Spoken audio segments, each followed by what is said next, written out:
Hi guys, welcome back to my channel. In this video, I will teach you how to go back to old Discord layout. So if you want to get the old Discord layout, watch this video till the end. And if this video really helps you out, to subscribe to my channel. So let's start the video. First of all, you have to open your Discord application, log into your account. And after that, you have to click on the U from the right bottom. And now you are in your profile. Click on the settings from the right top. Now you are in the settings, simply scroll up, and here you have to scroll up again, and here you will see advanced. Just click on it, and here you will see developer mode. Just turn it on from here.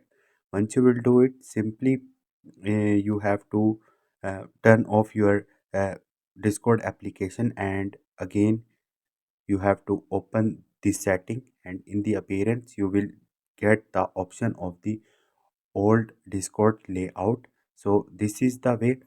If this procedure is not working on your device, it means this feature is not available for you. So this is the way. Hope this video will helpful for you. If you have any question or any confusion, just drop a comment. I will try to help you. Thank you.